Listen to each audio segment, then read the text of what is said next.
Hey, you're listening to Stop the Scroll, a social media marketing podcast, and I'm your host, Heidi Schmidt. I'm a social media strategist and agency owner with over 15 years of marketing experiences helping businesses grow online. We'll be diving into what you need to know so that you can show up confidently online without the overwhelm.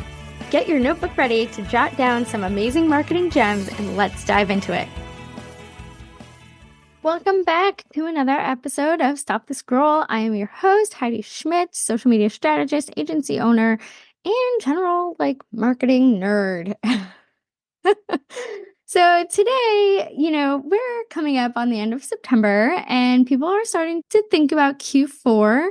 So I wanted to kind of talk about how do we actually get ready for holiday marketing and planning out our Q4 so we can really end the year with a bang.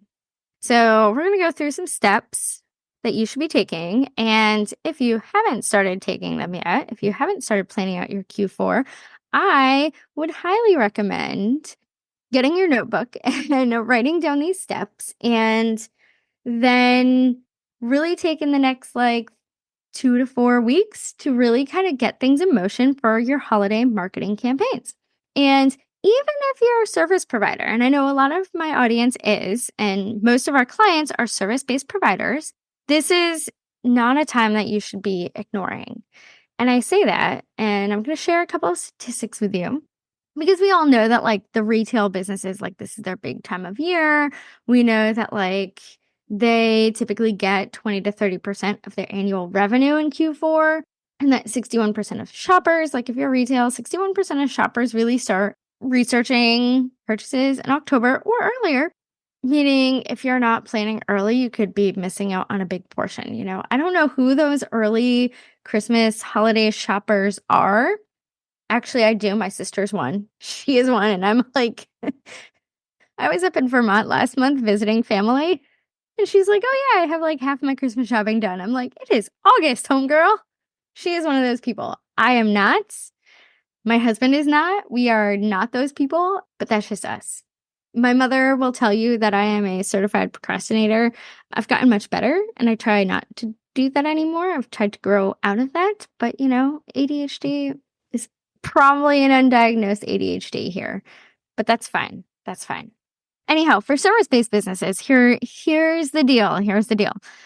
68% of service-based businesses report that Q4 is their busiest time of year due to the holiday demand for services like coaching, consulting, wellness, and personal services. So if you think that Q4 is only for retail, you are wrong. And we also know that businesses who plan their marketing in advance are 312% more likely to report success than those who are a little more reactive and holy shit, what am I posting this week? So if you're a service-based provider, you want to be planning to ensure that steady client flow during a time when consumers are super overwhelmed with choices. So it's this unique opportunity to sell experiences, to sell ongoing client work, to get people excited about the year ahead. So prepare that messaging now so that when it comes time for November, December, you're not thinking about well, what am I going to say? Here's kind of a step-by-step guide to plan. Plan out your best Q4 ever. I'm going to give it to you. So first things first, we want to set goals. We want to know, and when I say set goals, we want to start by looking at previous years. If you don't have any metrics from previous years, think about your benchmarks. Think about what goals did I set for myself for the entire year of 2024? Where am I at compared to that? Is it still realistic? And what do I need to do to get there in this month? How many clients do I need? What type of revenue do I need? Do I need to build my email list growth? Do I need to grow my social media audience? What's my social media engagement? Can I increase it? All of these kind of things are kind of measurable goals that you can take action to ensure that whatever goals you set for yourself in January, that you accomplish them by the end of December. How do we do that? Well, you need to design your holiday offerings. And if you're a service-based provider, it could be something like New Year, New You wellness programs or holiday-themed workshops or New Year business strategy sessions, that kind of stuff. are all relevant in Q4. People are starting, business owners especially, are starting to plan for 2025. So if you're a service provider and maybe you are B2B, how are you promoting your services going into the new year? You don't want to just be promoting like, oh, new year, new me in January. Like, no, you want people to be turning in those bookings, to have those bookings already in December. You don't want to be like, hey, book now on January 2nd. Like, you want your January already booked up so that when if you take time off for the holidays, whatever you celebrate, like, like, oh, January is already like, we're good for January, right? So plan out your package. If you do any sort of gift cards for any of your services, especially if you're like wellness based or whatever that might be, consider offering discounts on consulting sessions or gift cards for whatever. Those are totally relevant, even if you're a service-based provider. Once you have your offering, you want to map out your marketing calendar.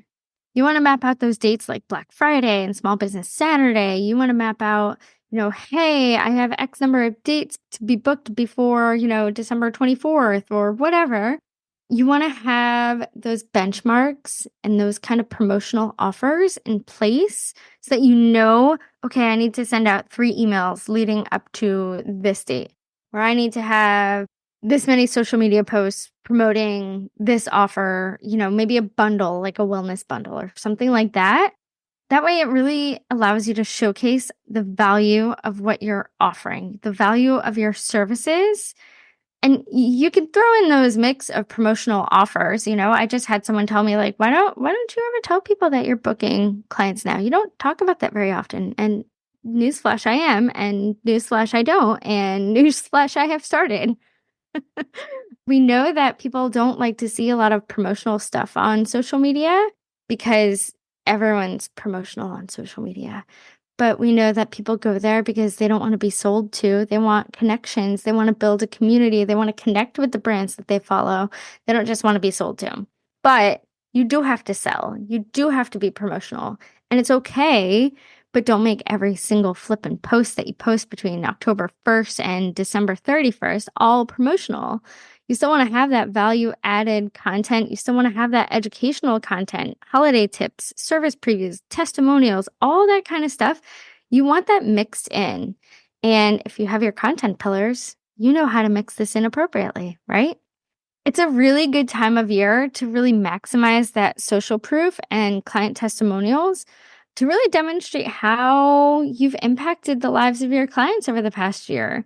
If you're a coach or a wellness-based provider, you could highlight how past client reduced stress during the holiday season with a Reiki session or a massage session or whatever it is.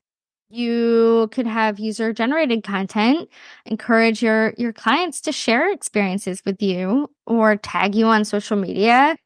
I'm looking at my notes and this is silly and this is me going a little off the cuff here, whatever. I tend to outline things on ChatGPT. I've been trying to get better with outlining because then I'm a little less rambly like I'm being right now. But this one point that ChatGPT made, I really disagree with. I had to outline and kind of made the points that I wanted to make and, give me some statistics, blah, blah, blah. ChatGPT is really good for that kind of stuff. AI, highly recommend it. It's really great for giving ideas, streamlining, editing, all that kind of fun stuff. So it said, offering a small incentive or discount for participation can help increase engagement. No, you do not want to offer discounts or incentives for reviews. Google doesn't like that. Facebook doesn't like that. Just don't do it. It's not really appropriate. However, you should definitely encourage user-generated content. That is a win-win for everyone. You really want to optimize your website, optimizing your online presence for inquiries. It's a great time to kind of audit your website, making sure that it's optimized for mobile users, make sure you have a booking process. Like how is that system set up to make sure that whatever you use to book inquiries, to book consultation calls or whatever, or even just to like straight up book appointments, like if you're a massage therapist or something, you probably have a booking system. Make sure those can handle a spike. For me, I try to go a couple weeks out and plan my calendar. So I know that as I kind of get leads, I know what days I want to take strategy sessions. I know what days I want to take discovery calls. I know for our VIP days, okay, these are I know that I want to keep like 2 to 4 days a month open so that I can have a full day to go on site with a client if I book any VIP content days. Like I know to kind of keep my calendar clear and to like block off time that's specific where I don't take any calls, because otherwise I have days like the other day where literally it was 6 calls and there was a half an hour between each call, which was fine, but it didn't really allow me to get anything done.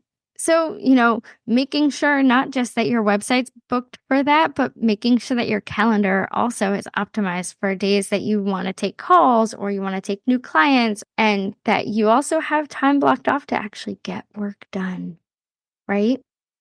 Along with planning out our content, we also want to be mindful of our email marketing. We want to be mindful that we have our audiences segmented, that we have any sort of, do you have lists for your existing clients? Do you have a list for new leads? How are you talking to them? Do you want to have personalized offers for returning clients or existing clients? For new leads, making sure that you have a funnel directed specifically towards them to move them down to your offer. And then if you have any holiday themed campaigns that you want to send out, like making sure that you have those mapped out on your calendar and that you know what days you want to send those emails, any sort of holiday themed, like Small Business Saturday, all that kind of fun stuff. But keep your tone kind of festive during this time of year and make sure that you're highlighting how your services can really either relieve that holiday stress, like how do you help your clients, or how are you going to help them kick off the year in a great way. Next, make sure that you're planning and promoting your social media content and planning for any ads. Are you running targeted ads? Facebook and Instagram ads that target local clients can be really great this time of year, especially if you have one of those holiday promotions, if you do gift cards, anything like that. It's really great to run those targeted ads. Also, there's some good opportunities for some holiday themed reels. Personally, I love gift guides. If you don't do a gift guide on how to promote your services, like gift guides are spot on. I flipping love a good gift guide. And that's because I have so many people in my life that I never know what to get. And half the time, I don't know what to ask for myself. So, gift guides are such a fun way to really target your audience and really make them feel seen. Like, oh, yeah, I need that. And, if you have any sort of affiliate links, any affiliate programs that you're a part of, this is a great way to promote those as well for a little bit of extra passive income. And you can promote those affiliates not just on email, but also on social media. Maybe not ads, but like organic social for sure.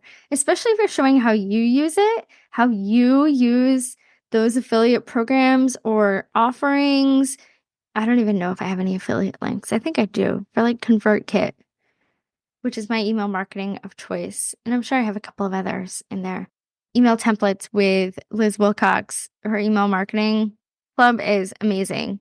She sends weekly email templates. I'm going to link both of those in the show notes. That's my little affiliate pitch. But if you have any other tools that you recommend or products that you offer to your clients, doing a gift guide and really talking about how to use them with affiliate links is a great way to, kind of promote a little bit of extra income while being authentic to you. When I give these tips, like I want you to remember to come at them from a place of authenticity. And if they don't speak to you or you're like, this feels off brand to me, sharing affiliate links, then don't. Like, shit up, don't. But it is a good opportunity to promote all of your things on social media with ads and using that relatable, fun, entertaining content on reels and video in general. So keep that in mind. It's a good time to offer client incentives. Hey, You want to book now for instance, me, like 90-day consulting to kick off your 2025 marketing, like here's a small discount. For me, a good example could be, hey, book your 2025 done for you marketing retainer services before our 2025 pricing kicks in. That could be another good way to offer client incentives to like book now for the year ahead to keep some steady business before you go into slower months. I don't know. I mean, I tend to get an influx of leads in January because everyone's like, God, I'm exhausted. I don't want to manage my own social media anymore. Or I really want to do better with social media in the year ahead. So I'm going to book, I'm going to reach out to social media managers. Like I know that time of year. So if I wanted to push it at the end of the year to like, hey, let's get started in January, like now would be that time. Make sure that you have a plan for your customer service. If you're super busy at the end of the year, especially leading up to time off, you want to make sure that you have a plan to respond to inquiries quickly. Make sure that you have your scheduling plan down, kind of like I said. And also, like, make sure that you have some holiday communication. I send my clients little gifts at the end of the year. I also tend to send a email, although last year I don't think I did, but that's something that I definitely want to have planned out for this year. So making sure that you kind of have that all kind of planned out for the year ahead, for the season ahead, rather, not the year ahead, for the season ahead is a great way to kind of stay in front of your clients and just show some gratitude. It's a great time of year in Q4 just to be like, share some gratitude to your clients, to your customers, all of that kind of fun stuff to remind them how grateful you are. Like for me, I love reminding my clients, current, past, that I would not be where I am without you. And I really am so grateful for my clients and, my acquaintances that I know through business networking who refer people to me, like I would not be where I am without you. So make sure that you have a plan just to send a heartfelt holiday message to your clients, sharing some gratitude. Finally, like have a plan to measure your success. Like track those key metrics. Like, are you getting leads? Track your website traffic, track your engagement all throughout the quarter to ensure one, that you're on track, and two, you can adjust as needed. If you really are like super close to hitting your goals and it's only the end of November, like, hey, what can I really do over the next like 2 to 3 weeks to make sure that I hit that lead count, to make sure that I hit that traffic count? All of those metrics matter and help you plan out like, okay, at the end of the year, I mean, like the first week of January, you do kind of an after review of your Q4, like, okay, what worked, what didn't work, what can I do differently? What did I do that maybe I don't want to do again? Like this was too time consuming. And use those insights to plan for future promotions. Plan your 2025 holiday marketing, in January so that like, okay, this is how many emails a week I want to send. This is how many promotional emails I want to send. This is how many more educational emails that I want to send. Like I send my podcast pseudo regularly. That way you can refine your offerings for the year ahead. And if you know the seasonality of your business, like, hey, I know maybe I want to kind of replicate what I did in the cadence that really worked for me in Q4. Maybe I want to do that before things slow down over the summer to make sure that, things just don't die and people fall off and then I have no income in the summer, whatever it is, using the insights from your quarterly marketing plan kind of helps you plan for the next quarter. So now at the end of September is a really, really great time to kind of set those goals, start planning out your content. This is a great time to schedule a strategy session with me and I can, walk you through everything, help you craft a plan.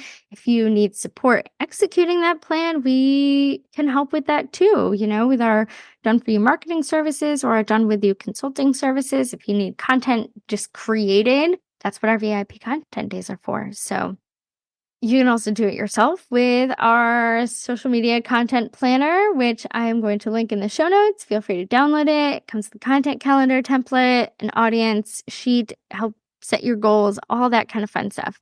And that is a free download. So feel free to grab that to help you kind of map out your Q4 marketing.